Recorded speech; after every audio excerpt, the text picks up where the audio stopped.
Ladies and gentlemen, the President of the United States, accompanied by the Vice President of the United States, Uvalde pediatrician, Dr. Roy Guerrero, and the son of Mrs. Ruth Whitfield, Garnell Whitfield, Jr.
Good morning.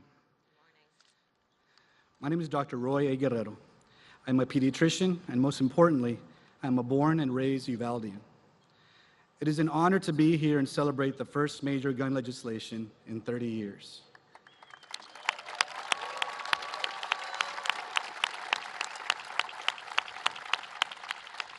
It's been 40 days since the massacre, and now the makeshift memorial in downtown Uvalde, consisting of wooden crosses, children's pictures, candles, and colorful ribbons, has been taken down. The dried white roses and the sun-bleached teddy bears have been taken away and stored. What remains is a hollow feeling in our gut as we drive through our sleepy downtown, which quickly turns to pain and anger as we sometimes accidentally approach the grounds of Robb Elementary School, a place no one likes to visit. I'm using this pain to speak to you today as a Uvaldean and to speak for the parents and victims who seek the truth, transparency, and ultimately accountability.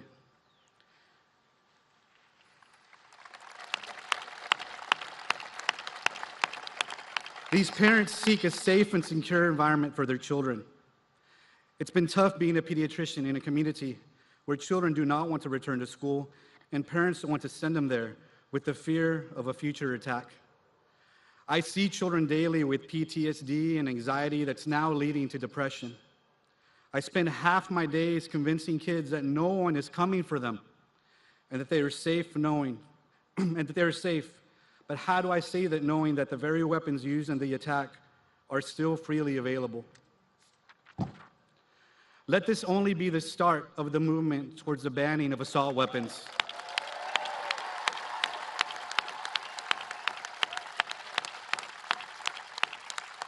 As I have said before, adults are stubborn.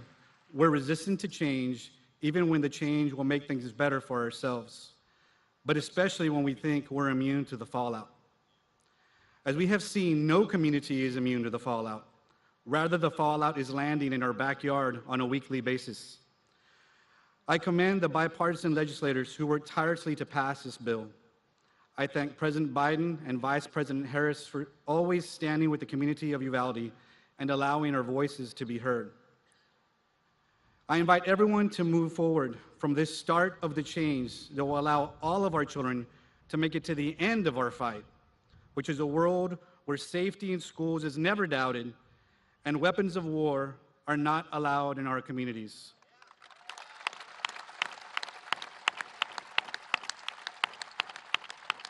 The Uvalde community thanks you for your love and support, and I'm honored to introduce our great champion, the Vice President of the United States, Kamala Harris.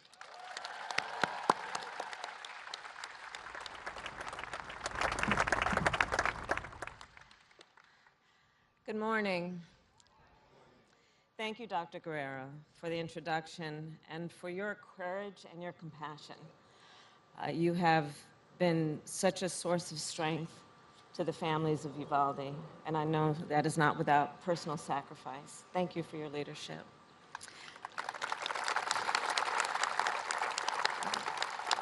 To our President, Joe Biden, members of Congress, members of our administration, friends and fellow Americans, today is indeed an historic day. For 30 years, our nation has failed to pass meaningful gun violence legislation. Again and again, the American people have called for common sense action to protect our communities. Last month, their call was finally answered when President Joe Biden signed the bipartisan Safer Communities Act.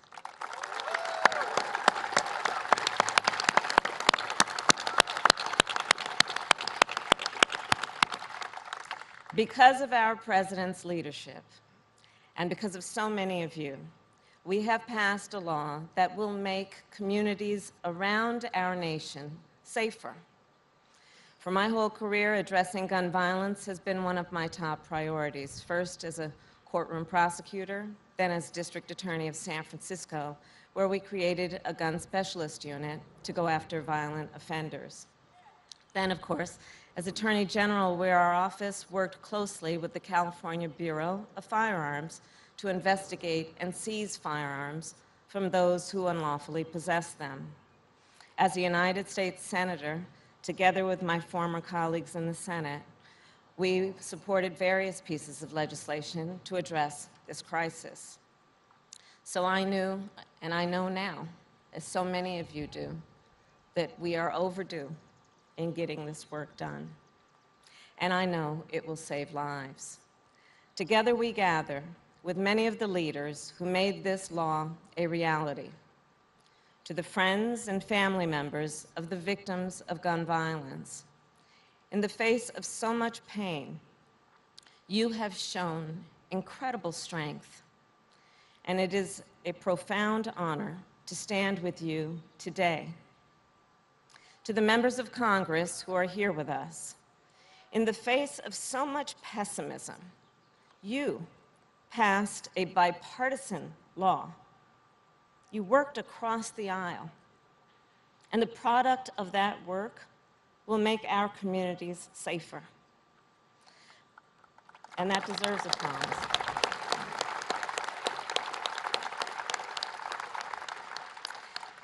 But as all of us know, gathered here today, we would not be here were it not for the vision, the courage, the unwavering determination of one particular individual, Joe Biden.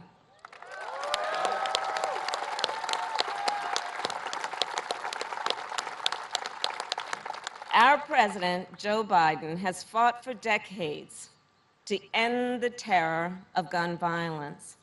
He has taken on the gun lobby and won.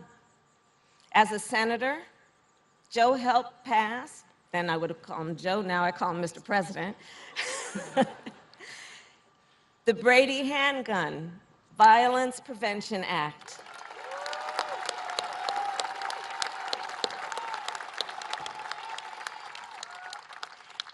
Which, as we know, is a background check system that has prevented more than 3 million firearms from falling into dangerous hands. And he passed a 10-year ban on assault weapons and high-capacity magazines.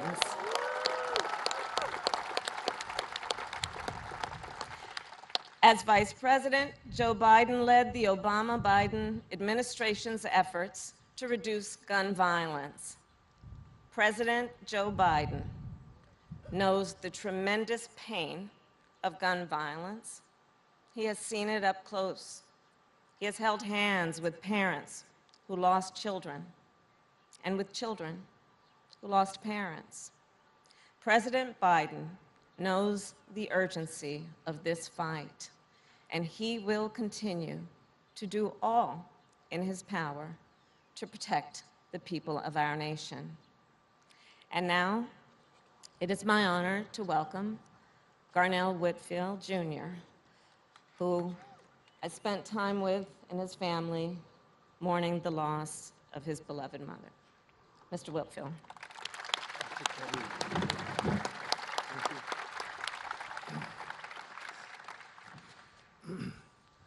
Good morning. Good morning.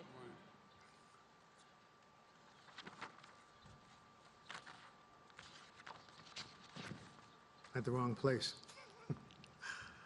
Madam Vice President, thank you for your kind introduction, but more importantly, on behalf of my sibling Robin, Angela, Raymond, our father Garnell Sr., and our entire family, many of them whom are here today, but on behalf especially my mom, we are eternally grateful and comforted by you and the second gentleman's sincere expression of compassion and love shown by your attendance at our mother's memorial service.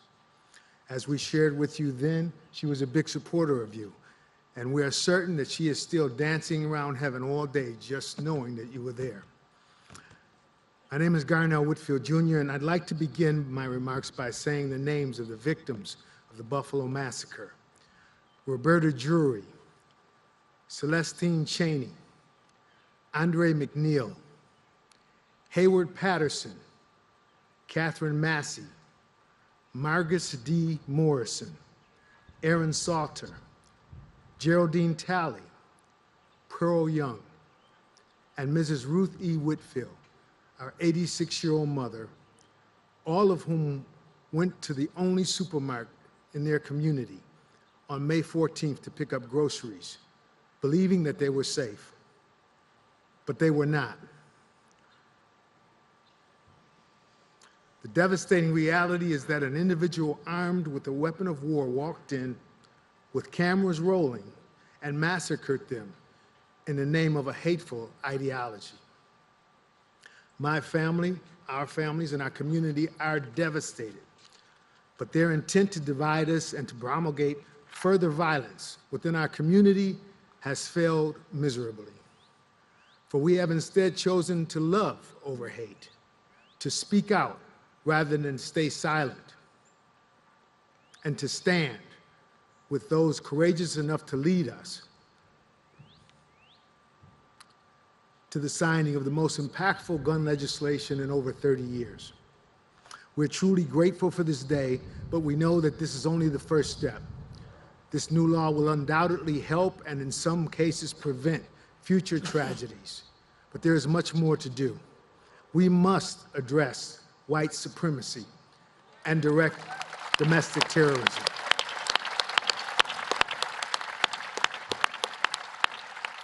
They are the leading threat to our homeland and our way of life. So we must continue to fight. And because we are led by a president who understands and has characterized this fight as one for the soul of our nation, a president who, through his own trauma and vast set of experiences, understands and empathizes with all of us. And I'm not just saying that to be saying it, because in the midst of our pain, he and the First Lady showed up, and they put their arms around us and promised to not only see that our immediate needs were met, but to work every day to mitigate the gun violence and divisiveness that is plaguing our nation. So we believe that we are well prepared for the road ahead, but it is just the beginning of that journey. Ladies and gentlemen, it is my distinct honor to introduce the person that we, the people, but more importantly, God, has chosen to lead us at such a time as this, President Joseph R. Biden. We're staying seven going. We're doing good. I think we're going to go this way. Okay, good. We're going to go this way.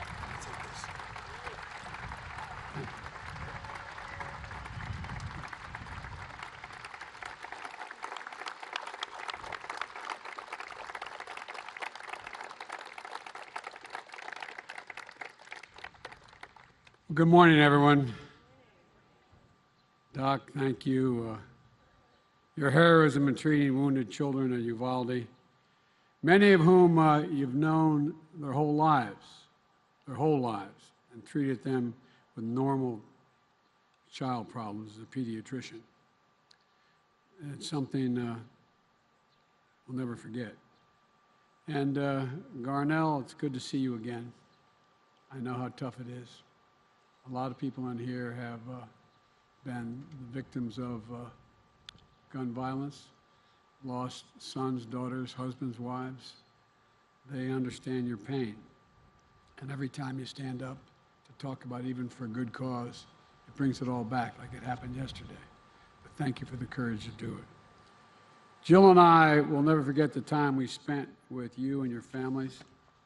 I want to thank the Vice President and Harris and the second gentleman, members of the cabinet, 8 of whom are here today, as well as mayors and elected officials from across the country.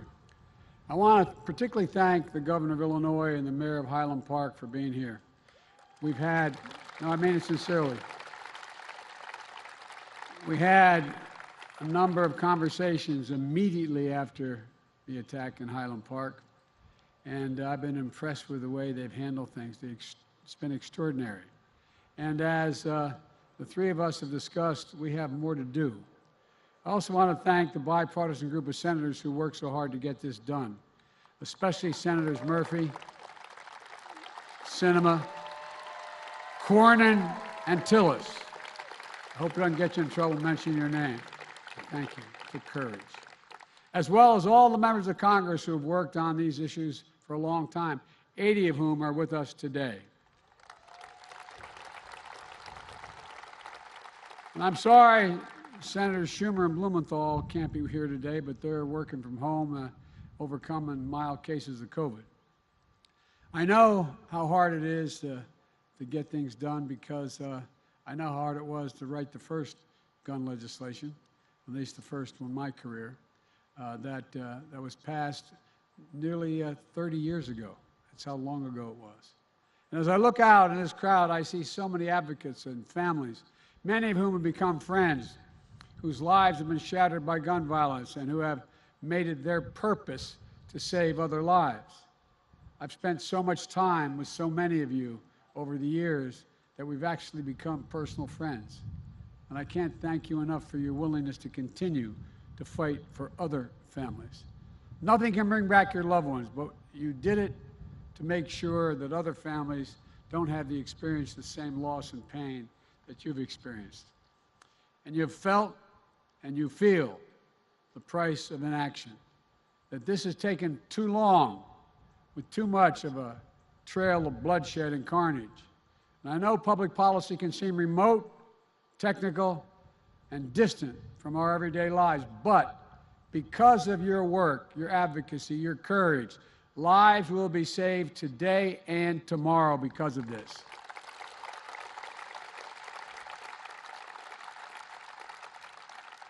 What we're doing here today is real, it's vivid, it's relevant.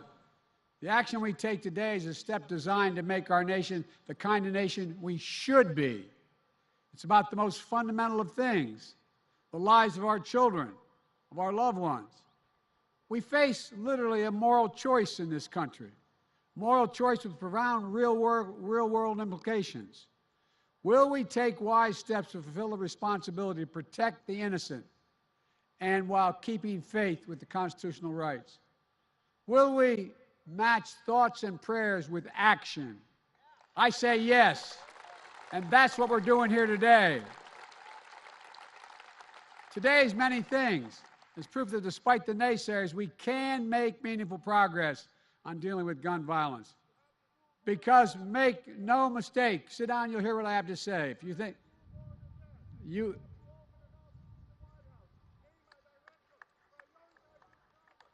I'm trying to tell you this for years. We have one. Let me finish my comment.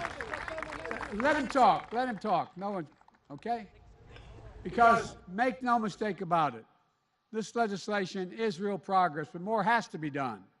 The provision of this new legislation is going to save lives, and it's proof that today's politics, we can come together on a bipartisan basis to get important things done, even on an issue as tough as guns.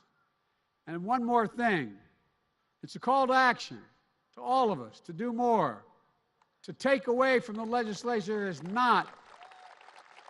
that's not what we can do.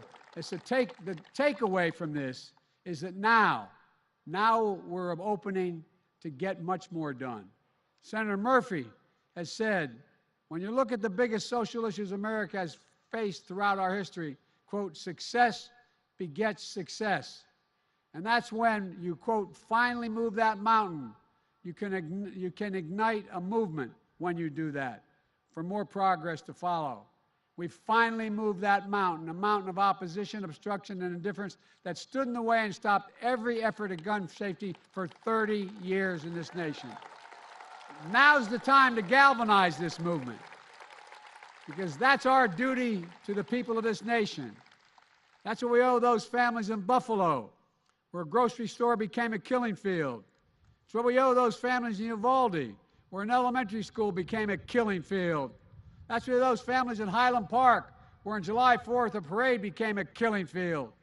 And that's what we owe all of those families represented here today and all over this country the past many years across our schools, places of worship, workplaces, stores, music festivals, nightclubs, and so many other everyday places that have turned into killing fields. And that's what we owe the families all across this nation, where every day tragic killings that don't make the headlines or more than passing mention, little more than passing mention in local news. Neighborhoods and streets have been turned into killing fields as well. Today's legislation is an important start, and here are the key things that it does. It provides $750 million in crisis intervention and red flag laws so the parent, a teacher, a counselor can flag for the court that a child, a student, a patient is exhibiting violent tendencies, threatening classmates, or experiencing suicidal thoughts that makes them a danger to themselves and to others. Fort Hood, Texas, 2009, 13 dead, 30 more injured. Marjorie Stoneman Douglas High School in Parkland, Florida, 1918, 17 dead, 17 injured. In both places, countless others suffering with invisible wounds. In both places, red flag laws could have stopped both those shooters. You know, this new law requires young people under 21 to go enhanced background checks before purchasing a gun. How many more mass shootings do we have to see where a shooter is 17, 18 years old and able to get his hands on a weapon and go on a killing spree? You know, it closes a so-called boyfriend loophole. If you're convicted of assault against your girlfriend or boy, you can buy a gun. You can't do it. According to a recent study, over 50% of mass shootings, the shooter shot a family member or a partner. So if we keep guns out of the hands of domestic abusers, we can save the lives of their partners. And we can also stop more mass shootings. One, this law includes the first ever federal law that makes gun trafficking and straw purchase explicit federal crimes. It clarifies who needs to register as a federal licensed gun dealer and run background checks before selling a single weapon. It invests in anti-violence programs and work directly with the communities most at risk for gun crimes. And this law also provides funding vital for funding to address the youth mental health crisis in this country, including the trauma experienced by the survivors of gun violence. Will not save every life from the epidemic of gun violence, but if this law had been in place years ago, even this last year, lives would have been saved. It matters. It matters. But it's not enough, and we all know that. In preparation for today's signing, I asked to send me their story, people to send me their stories about their experience with gun violence. I received over 2,500 responses in 24 hours. Didn't get to read them all, but I read some. A 17-year-old wrote me saying, quote, "A school shooting sophomore year had shattered every sense of normalcy I've ever felt. Almost 3 years later, I still have nightmares." 24-year-old wrote about growing up in what was, quote, "seemingly endless era of gun violence. A 40-year-old wrote me about 2 friends shot and killed by abusive partners and former partners. Someone else wrote me about a 6-year-old child who, sitting near his father's coffin, was asking, quote, "Why is Daddy in that scary box? Wake up, Daddy. Wake up, Daddy." His father had been gunned down. I read these stories and so many others. So many others. And you know, I see the statistics. Over 40,000 people died from gunshot wounds last year in the United States. 25,000 by suicide. I think, can this really be the United States of America? Why has it come to this? We all know a lot of the reasons. Gun lobby, gun manufacturers, special interest money, the rise of hyper-partisan tribal politics in the country, where we don't debate issues on the merits, but we just rather turn on each other from our corners and attack the other side. Regardless, we're living in a country awash in weapons of war. Weapons that were designed to hunt are not being used. The weapons designed that they're purchasing are designed as weapons of war to take out an enemy. What is the rationale for these weapons outside war zones? Some people claim it's for sport or to hunt. But let's look at the facts. Most common rounds fired from an AR-15 move almost twice as fast as that from a handgun. A couple of smaller, lighter bullets. These weapons maximize the damage done, coupled with those bullets. And human flesh and bone is just torn apart. And as difficult as it is to say, that's why so many people, and some in this audience, and I apologize for having to say it, need to provide DNA samples to identify the remains of their children. Think of that. It's why trauma surgeons who trained for years for these moments know it's unlikely that someone shot with a high-powered assault weapon will make it long enough for the ambulance to get them to the hospital. It's why these scenes of destruction, resembling nothing like a weekend hunting trip for deer or elk. And yet we continue to let these weapons be sold to people with no training or expertise. Case in point, America has the finest fighting force in the world. We provide our service members with the most lethal weapons on earth to protect America. We also require them to receive significant training before they're allowed to use these weapons. We require extensive background checks on them and mental health assessments on them. We require that they learn how to lock up and store these weapons responsibly. We require our military to do all that. These are common sense requirements. But we don't require the same common sense measures for a stranger walking into a gun store to purchase an AR-15 or some weapon like that. It makes no sense. Assault weapons need to be banned. They were banned. I led the fight in 1994. Then under pressure from the NRA and the gun manufacturers and others, that ban was lifted in 2004. In that 10 years it was law, mass shootings went down. When the law expired in 2004 and those weapons were allowed to be sold again, mass shootings tripled. They're the facts. I'm determined to ban these weapons again and high-capacity magazines that hold 30 rounds and that let mass shooters fire hundreds of bullets in a matter of minutes. I'm not going to stop until we do it. Here's another thing we should do. We should have safe storage laws requiring personal liability for not locking up your gun. The shooter in Sandy Hook came from a home full of guns and assault weapons that were too easy to access. Weapons he used to kill his mother and then murdered 26 people, including 20 innocent first graders. If you own a weapon, you have a responsibility to secure it and keep it under lock and key.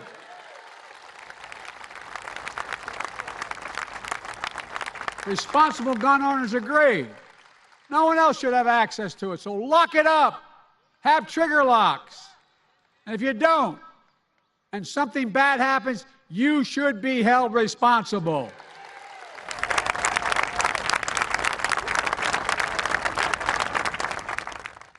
I have 4 shotguns. 2 were mine and 2 are my deceased sons. They're locked up, lock and key. Every responsible gun owner that I know does that. We should expand background checks to better keep guns out of the hands of felons, fugitives, and those under domestic violence restraining orders. Expanded background checks are something that the vast majority of Americans, including the majority of gun owners, agree on. My fellow Americans, none of what I'm talking about infringes on anyone's Second Amendment rights. I've said it many times. I support the Second Amendment. When guns are the #1 killer of children in the United States of America, let me say it again. Guns are the #1 killer of children in the United States. More than car accidents, more than cancer. And over the last 2 decades, more high school children have died from gunshots than on-duty police officers and active-duty military combined. Think of that. Then we can't just stand by. We can't let it happen any longer. With rights come responsibilities. Yes, there's a right to bear arms, but we also have a right to live freely, without fear for our lives, in a grocery store, in a classroom, in a playground, at a house of worship, in a store, at a workplace, a nightclub, a festival, in our neighborhoods, in our streets. The right to bear arms is not an absolute right that dominates all others. The perennial price for living in a community with others as being neighbors, of being fellow citizens, is that we obey the laws and customs that ensure that what the framers call domestic tranquility. That's what civilization is. That's what we have been at our best. That's what America must always be. A place where we preserve the rights but fulfill our responsibilities. I know this. There can be no greater responsibility than to do all we can to ensure the safety of our families, our children, and our fellow Americans. When I spoke to the nation after Uvalde, I shared how a grandmother who had lost her granddaughter gave me and Jill a handwritten letter. We spent 4 hours, almost 5 hours with them. And I read it. It reads, quote, "Erase the invisible line that is dividing our nation, to come up with a solution and fix what is broken, and to make the changes that are necessary to prevent this from happening again," end of quote. That's why we're here. That's why we're here. Today, I want to thank those in Congress, both Democrat and Republicans, who erased that invisible line dividing our nation and moved us forward on gun safety. It's an important step, but now we must look forward. We have so much more work to do. And I might add, there's $75 million in there for mental health reasons, a whole range of other things I'm not going to take time to go into today, but it's important. May God bless all of us with the strength to finish the work left undone. And on behalf of the lives we've lost and the lives we can save, may God bless you all, and may God protect our troops. Thank you.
Thank you.